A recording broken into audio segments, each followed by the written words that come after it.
Hey everybody, welcome to Q Plus EDU. We are super excited to have you here with us this evening. My name is Frederick. My pronouns are they, them. I am Out Youth's Texas Gender and Sexuality Alliance Network Coordinator, and I will be handling the recording on Zoom tonight and all of the technical back-end stuff, and I will pass it over to E. Hi everyone, I'm E. I use they, them pronouns, and I'm the founder of Q Plus EDU. I'll be here today mostly moderating the chat, so throughout this presentation, if there are any sources, resources, or other links that are mentioned, I will drop those in the chat. They'll also be available on the website sometime in a few days after this presentation for you to peruse at your leisure. But yeah, so if you have any questions or anything, also drop those in the chat. AJ, would you like questions to be answered throughout, or do you want to have Q&A at the end? Or I think we can have Q&A at the end. It'll be easier that way. Yeah, so if you have questions, feel free to drop them. I'll collect them, and then we can handle that at the end. But with that, I will turn it over to AJ, and he will introduce himself. Hey everyone, my name is AJ Majd, pronouns he, him. I'm a student at ACC. I study finance, business, and psychology, and I'll be presenting today minority stress theory and how it affects the health of sexual and gender minorities. I'll go over and share my screen and start the presentation.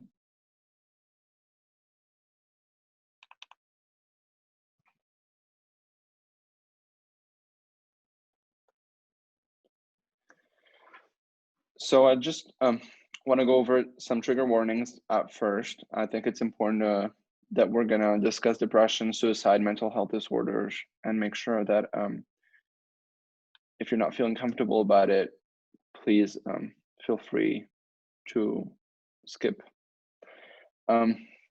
Table of content. So I'll start by talking about the conceptual component of minority stress, and then I'll address data and research, have some numbers for you, and then I will define transgenerational trauma and link it to minority stress with some discussion points. So minority stress theory, it was coined, the term was coined about 20 years ago by Meyer, who studies social psychology. And the premise of it is that prejudice and stigma and discrimination towards members of socially disadvantaged groups, and it can be ethnic minorities, but also LGBTQIA2+ communities, they bring about unique stressors. And so those stressors are the ones that impact mental health, but also physical health and general well-beings of individuals. The testable hypotheses that have been studied are as such. So we have members of disadvantaged social groups are exposed to more stress than members of advantaged and privileged groups. And so the idea is that whether it's ethnic minorities or sexual minorities or gender minorities, there's certain stressors that are related to that specific group, and those stressors are socially determined. When I'll be talking about mental health disorders, I'll be addressing depression, anxiety, addiction, substance use, high-risk sex behaviors, as those terms are the most quoted in all the research that I quote.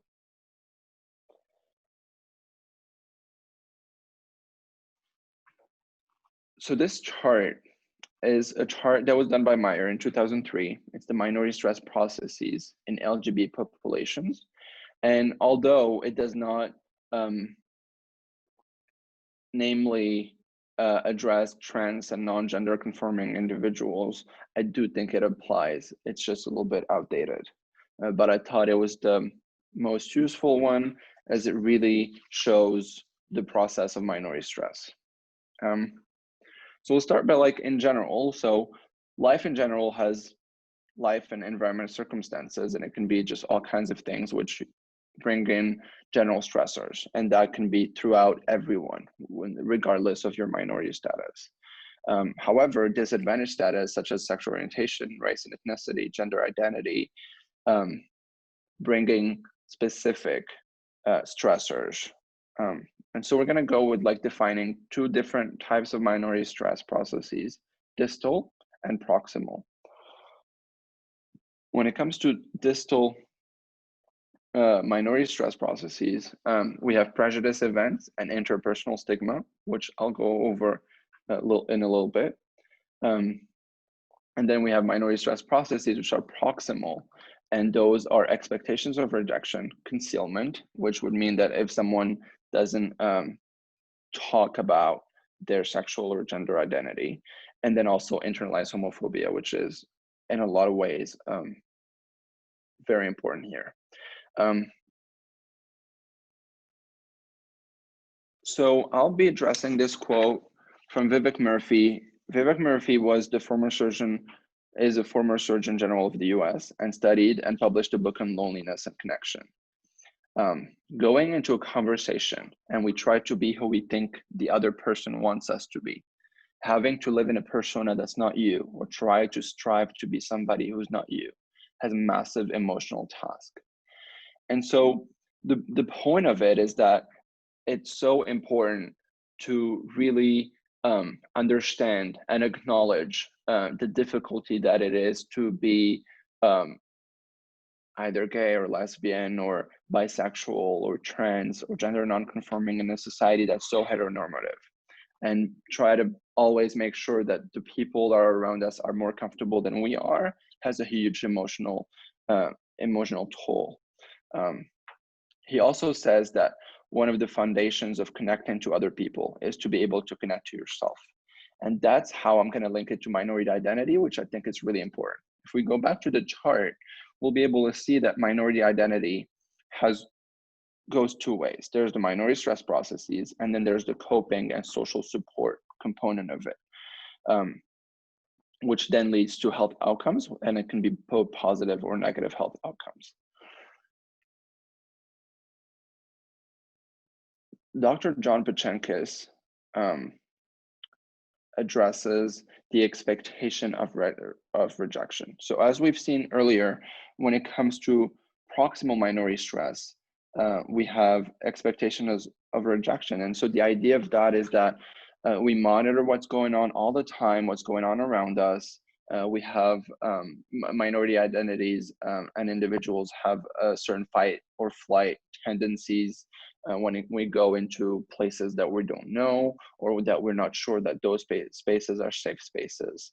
And so there's always that apprehension that is existing and that we try to remedy by preparing exit strategies, safety components as well. And so Dr. John Pachenkis, who is a stress researcher at Yale, explains that the real damage happens within those 5 years between knowing one's sexuality and starting to tell people. The effects of the stressors are magnified because of the isolation component of sexual minority identity. So when it comes, for example, to gay men or lesbian women, or even bisexual individuals, but also beyond the gender binary, the isolation that comes in feeling like no one else is like them has a huge emotional toll.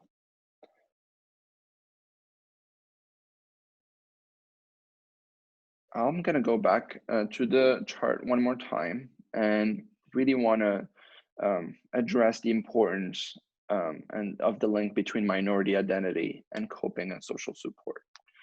There's really, like, through this chart, two ways that are so important when it comes to minority identity. Is when one person specifically decides to identify as something as a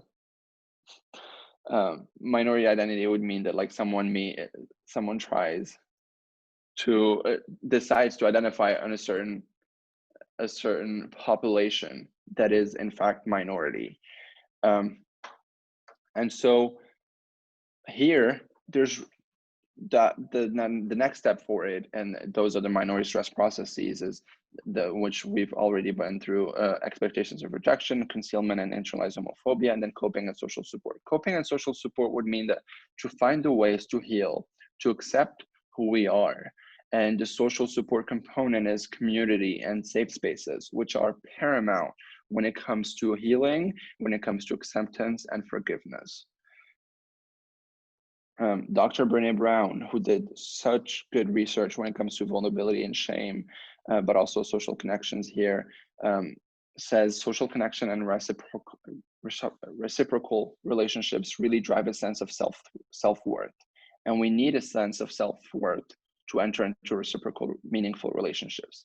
And so what that really means is that we need social connections to be confident, to believe in who we are, to be confident in our minority identity. And oftentimes, it takes so much time to reach that point of pure confidence because of minority stress processes, because of heteronormative societies, because of socially disadvantaged statuses. And so it does seem like it's a vicious circle, but it is a process. And so we have to think of it as such, that little by little, the more we understand that more social connections will help us achieving higher levels of self-worth, and then higher levels of self-worth will help us have meaningful relationships. Because oftentimes, if with low self-esteem, low self-worth, low self-confidence, it's very hard to achieve healthy and meaningful relationships.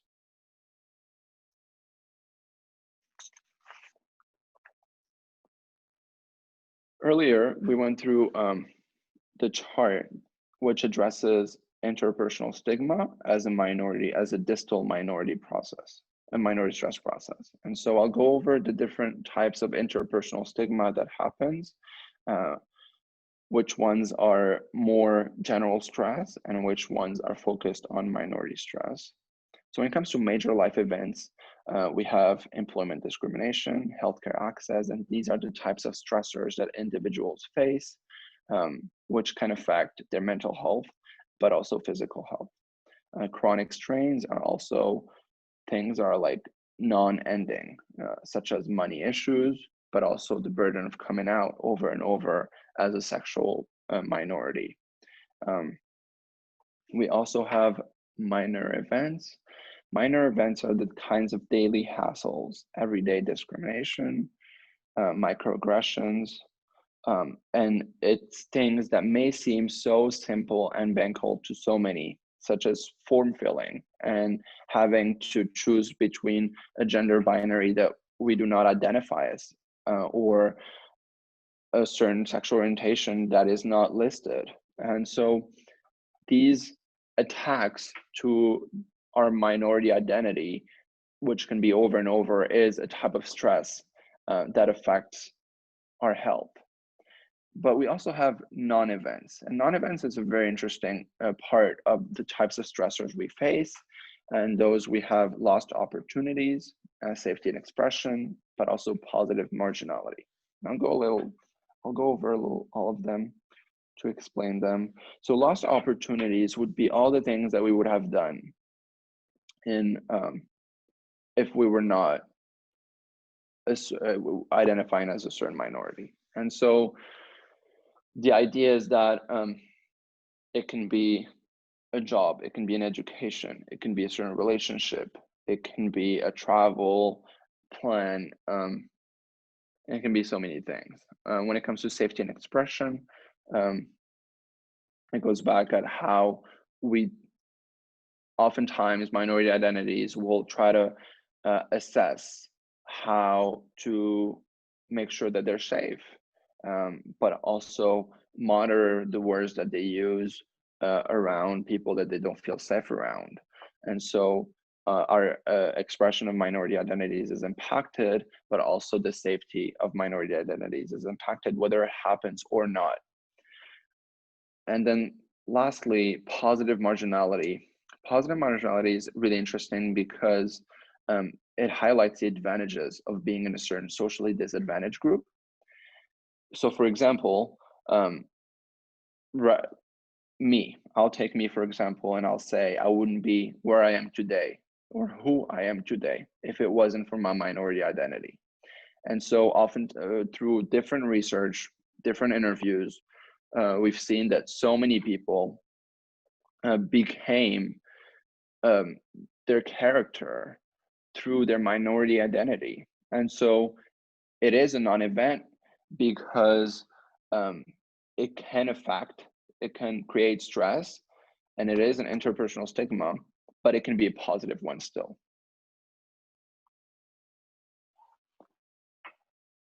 I will take some time now to go through data and research and give some numbers about how much LGBTQ plus individuals are affected by minority stress. According to a study of LGBT students in ASEAN countries, which are South Asian nations, LGBT individuals are 2.4 times more likely to use drugs, and they are 2.8 times more likely to experience depression. And so when we think about our community or the LGBTQ plus community, and think of and how many ways we have unhealthy relationships, very high substance abuse, addiction, depression, it can be explained through minority stress through these studies. This quote from Alex Kirkland is really important. I believe it. He is a psychiatrist at the Fenway Institute Center for Population Research in LGBT health. And it's very important because it visualizes the magnitude of stress and trauma within the gay community specifically. And he says that we see gay men who have never been sexually or physically assaulted with similar post-traumatic stress symptoms to people who have been raped. And it is definitely a big problem within the gay community or the queer community in general, and sexual and gender minorities, because even if it gets better in some ways, and many others it doesn't, it's still hard through the minority stress process. According to the study of depression of transgender adults within the transgender elder community, they found that 48% of them experienced clinically significant depressive symptomology. And we know that not 48% of the general population experiences those types of significant depressive symptoms, which research has shown that it is linked to the trans experience, being trans in a heterosexist world, in a binary society. Lastly, I'll talk about a Swedish study. Men married to men have 3 times the suicide rate of men married to women. And it's interesting because Sweden has had civil unions since 1995 and full marriage, gay marriage, since 2009. And yet there's such tremendous rate of suicide within the men married to men community in Sweden. And again, it shows the impact of being a minority, the impact on mental health within being a minority. So one of the magnifying aspects of being a sexual and gender minority in our societies is the loneliness that surrounds it. And so throughout the studies that we read, and I've read and I worked on, we have seen that the common denominator is the loneliness that comes with the gender and sexual minority component. because LGBTQ individuals don't necessarily recognize one another unless they're in a safe space that says so. And so when it comes to ethnic minorities, we even if it's still very impactful, the magnifying aspect is that we can recognize each other when it comes to ethnicity and when it comes to family bonds, community, neighborhoods, and such. And so a lot of the questions that queer people ask themselves is if they're the only one throughout understanding that they're different and coming out.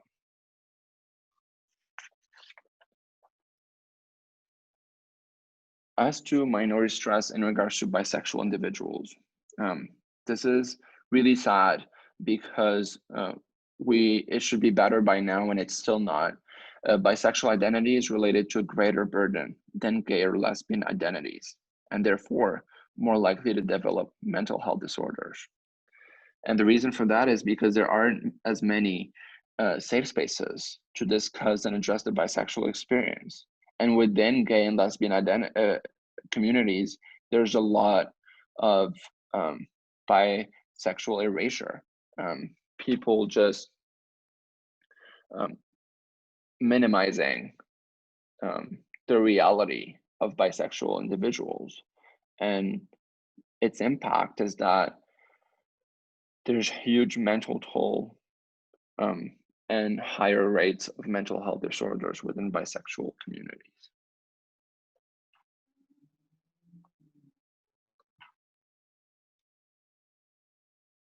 I'll go over now minority stress and the double jeopardy theory. So the double jeopardy theory is one that says if you are gay and a person of color, if you are trans and a person of color, there's magnifying aspects and more stressors and more trauma and more mental health disorders and less healthy in general. And so this study that has been done on the psychological symptoms of LGBT students.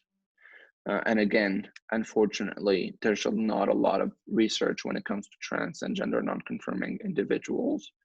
But the experience is similar in some ways. In many cases, here we can see that white LGBT students show more distress than LGBT students of color. However, LGBT students of color show more distress than heterosexual students of color on all counts.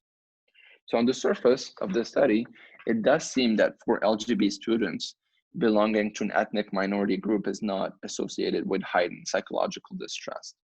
However, among racial ethnic minority students, being a sexual minority predisposes one to increased risk of distress along multiple dimensions. So the idea is that we would think, if according to the minority stress theory, that being LGBTQ, BIPOC, and Black, Indigenous person of color, there's a heightened affect. However, studies have shown that that's not really the case. But for racial and ethnic minority students, being LGBT definitely has higher risks to mental health and physical health. This next study that I'm gonna talk about, I believe explains it.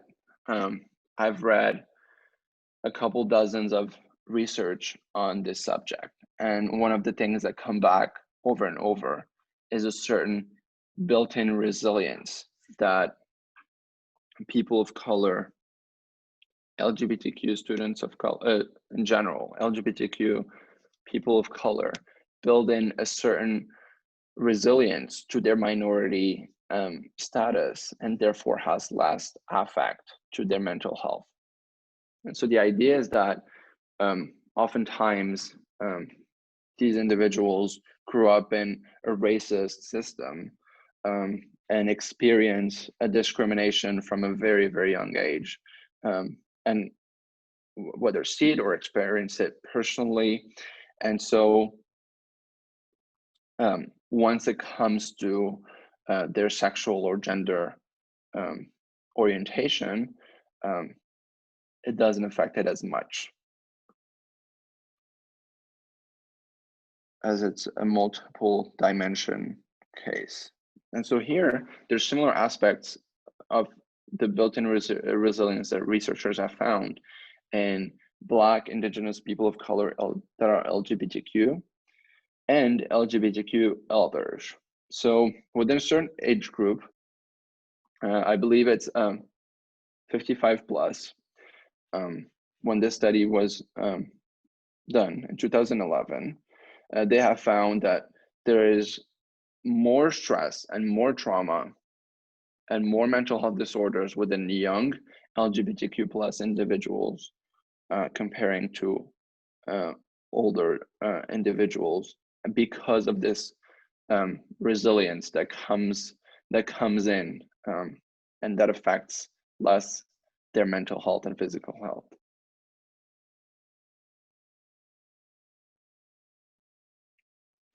So I'll go back to the minority stress processes and add in here how we can ensure that the minority identity doesn't negatively impact the health of minority individuals and socially disadvantaged groups.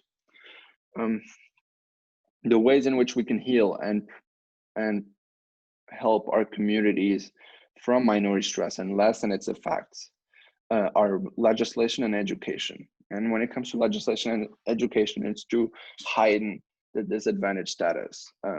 It's about ensuring the social position of minorities and otherwise disadvantaged individuals through laws and through comprehensive, inclusive education. But also policing and prosecution of crimes. Queer individuals, they can't be just tolerated anymore. They have to be accepted and protected. And what that means is that we have to go above and beyond to ensure that LGBTQ students in schools, but also adults, are protected, that bullying is punished, that hate crimes are prosecuted to the full extent of the law, and to ensure that little by little society must change and not accept hateful and jeopardizing behaviors when it comes to minority individuals and disadvantaged, otherwise socially disadvantaged communities. And that comes really to encounter the distal minority stress process. When it comes to the proximal minority stress process, mental health prevention and counseling is really important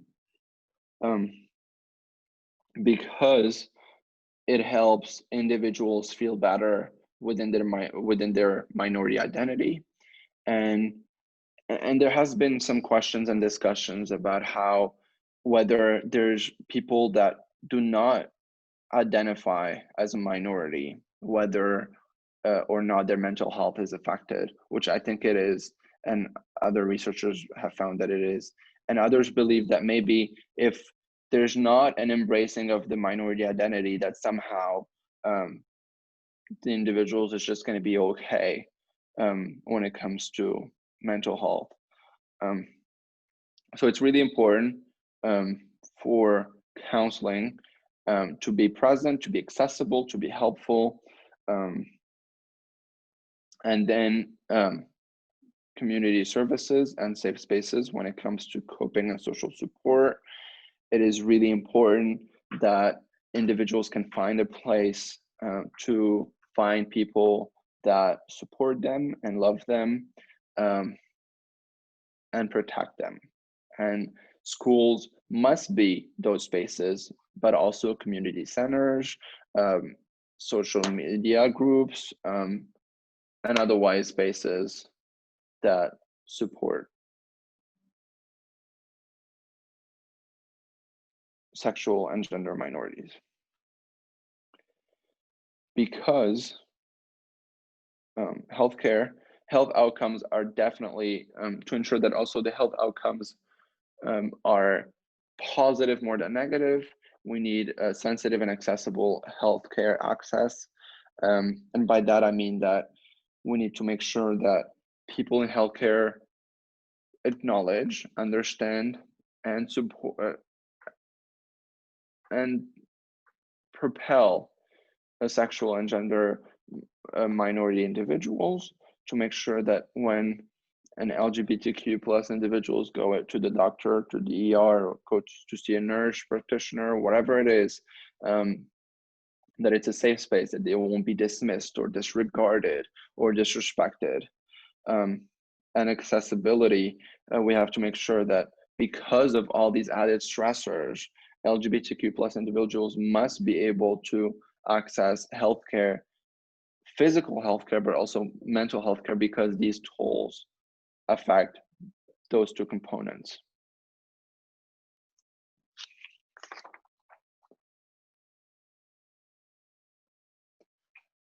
So certain studies have tried to find the ways in which we can give practical ways to help lessen the effects of minority stress.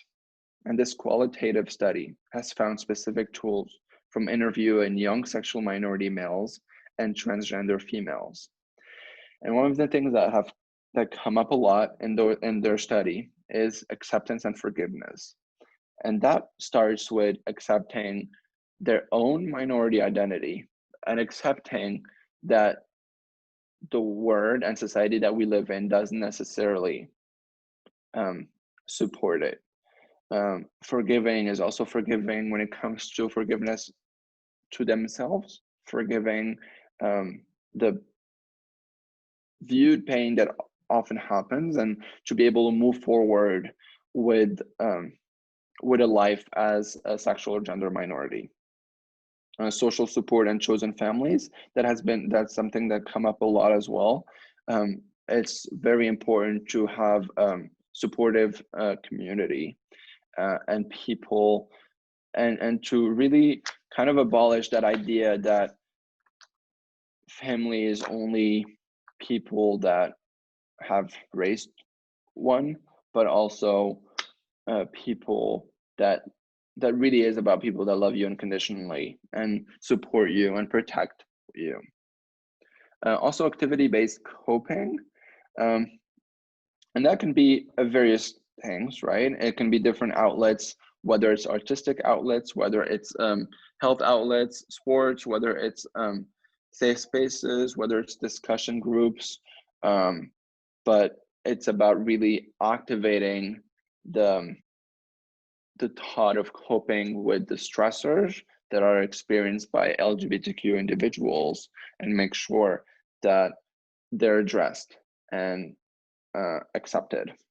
And then lastly, but not for least, financial independence. Financial independence is so important when it comes to LGBTQ individuals, because so many times they have to be tied to unsafe spaces, unsafe families or houses, or even being homeless, risking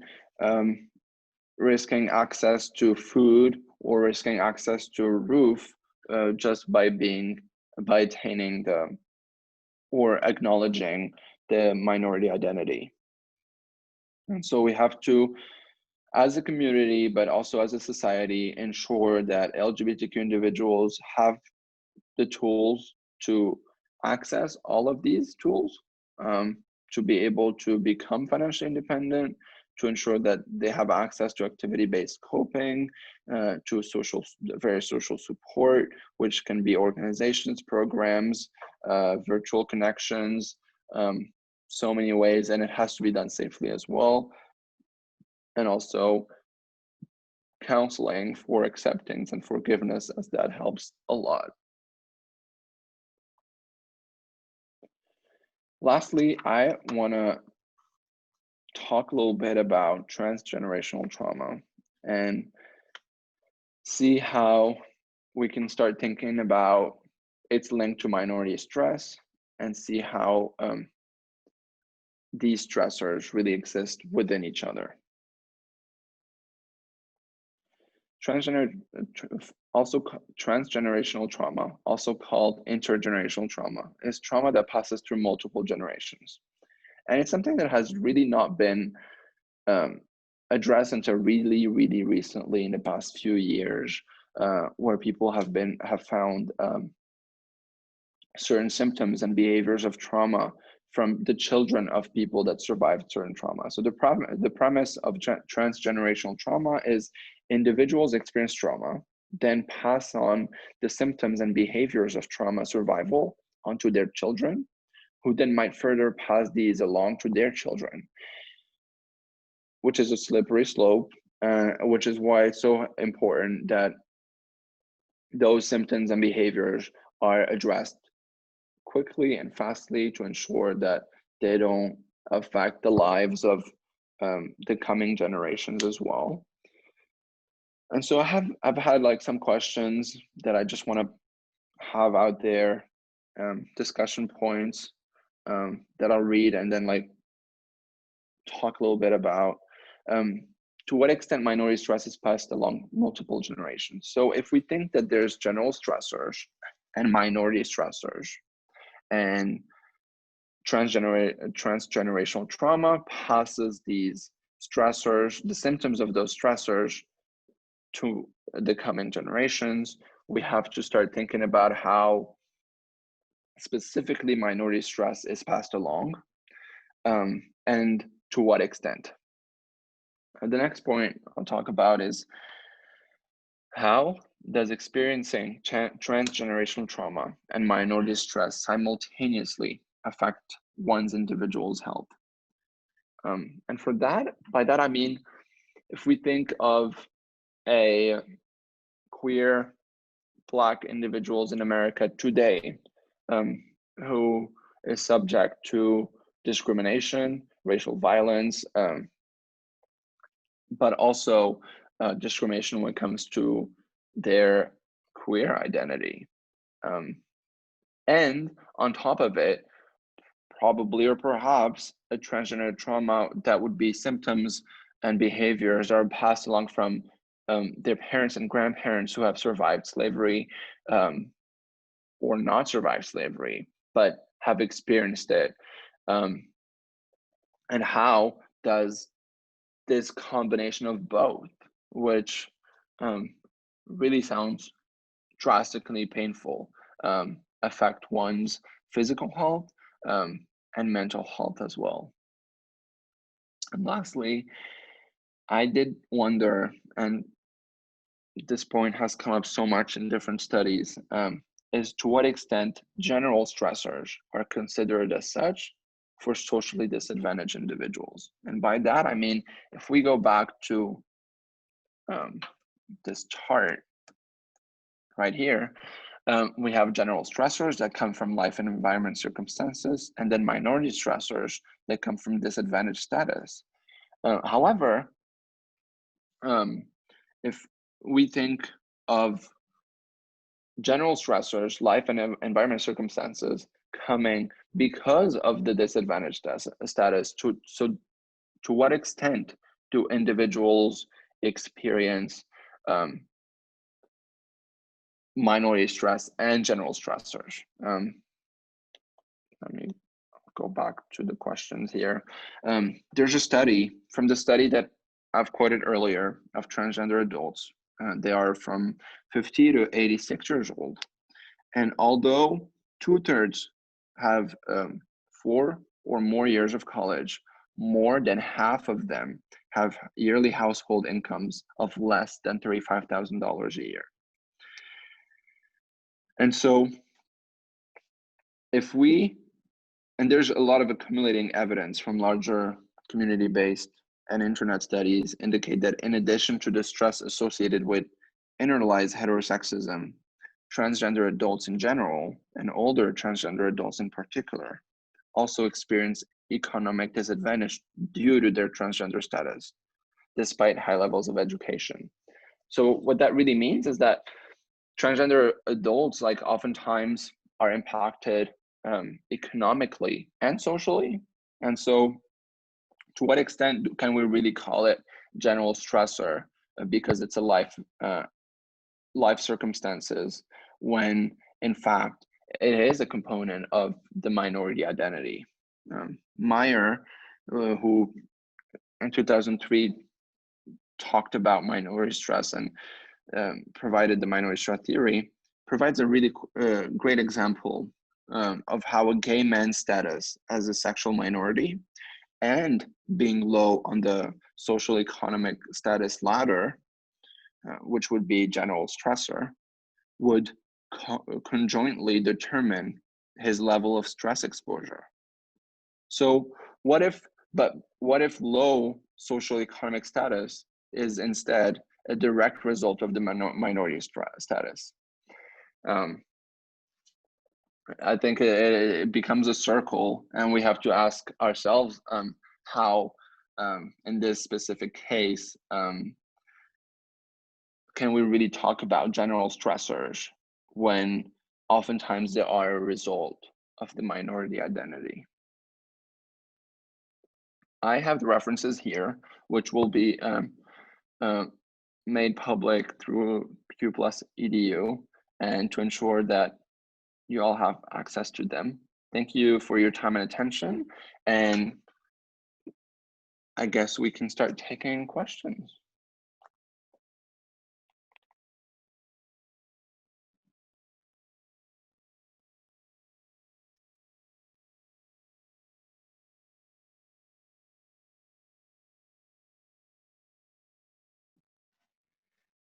Hey, E, do you have any questions that have come up that you'd like me to answer to? So far, there haven't been any questions. I just put a message in the chat. But yeah, to all of our participants, if you have anything you want to ask or know more about, please feel free to ask questions.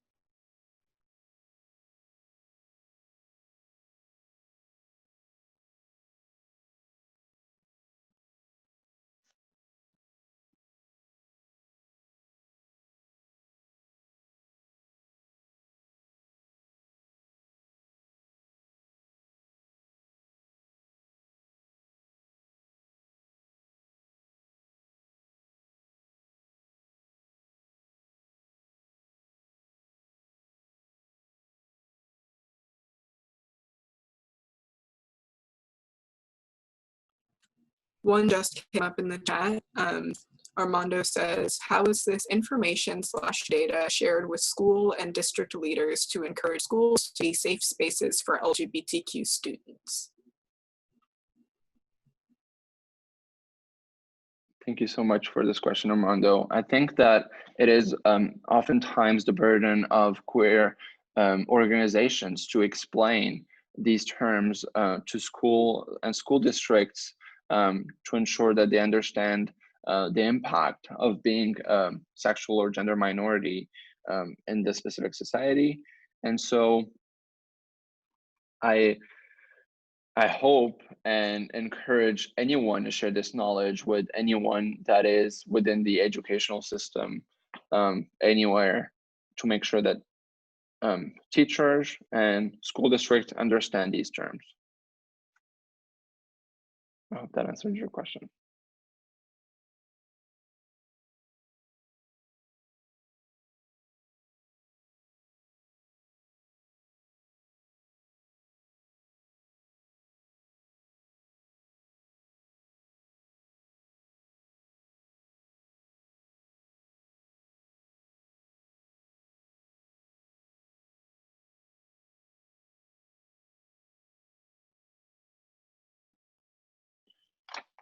if there's anything that any of you would like me to go over, again, I'll be happy to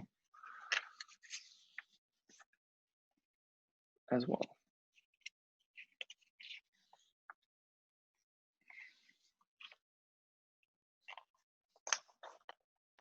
Thank you.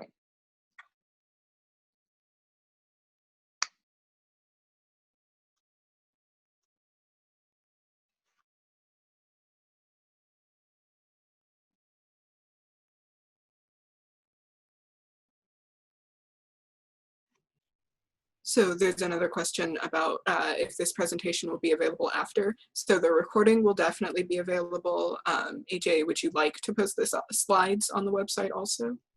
Yes, I'll make sure the slides are available, and the recording and the references as well of all the studies that I quoted.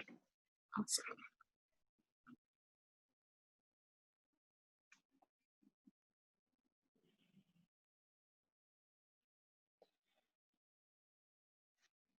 That is so true. I really hope that this information would be able to really help individuals understand the common trauma that is often shared within the LGBTQ plus community, and how much we need to give tools to access, to lessen its impact and access really healthy and meaningful relationships. Because it's really important when it comes to social connection and self-worth. I mean, it's a never-ending circle that we have to address.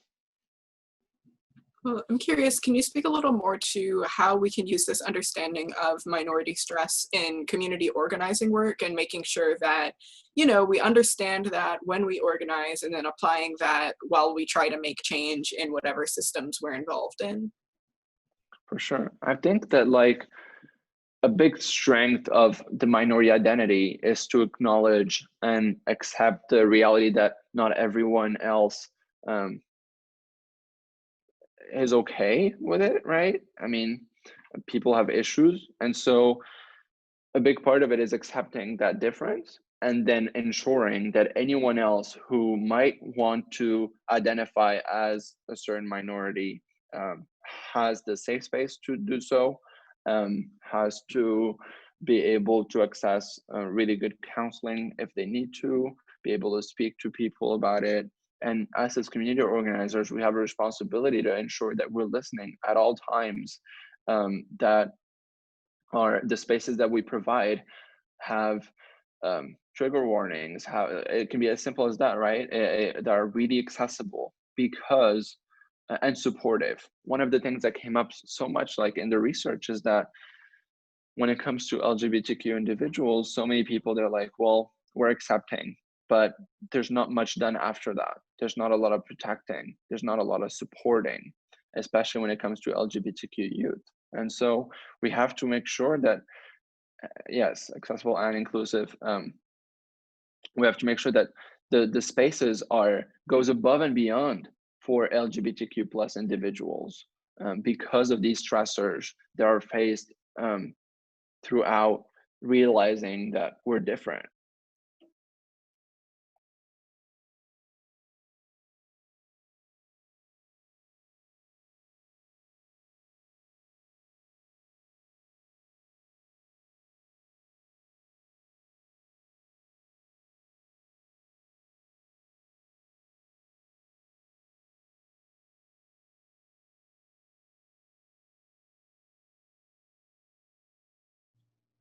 This was super fantastic, AJ. I feel like I learned so much. My brain is like full at this point. I'm like, I don't know that I can formulate questions because there's just so much info.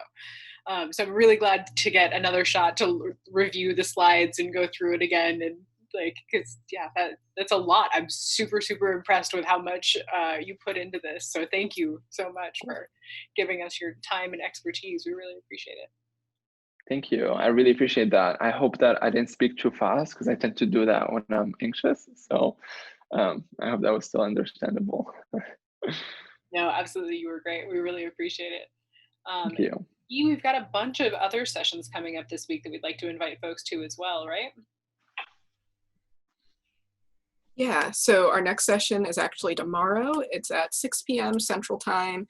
It is called Queer-Friendly Approaches to Religion, so we hope you'll join us for that. We also have 3 more sessions this week. So there's one on Wednesday called Library Queries. It's a panel discussion with queer librarians. There's another one on Thursday called Children's Agency Over Gender Through Art. And so it's the ways that children can use art as a way to express and explore gender. That'll be a really great presentation. And then on Friday, we have another session called Decentering Whiteness and Queerness. And it talks about the ways that we make sure that queer people of color are centered in our community spaces. So if you go to qplusedu.org, you can see all of the great things that we have coming up. And I hope you'll join us for everything in the future.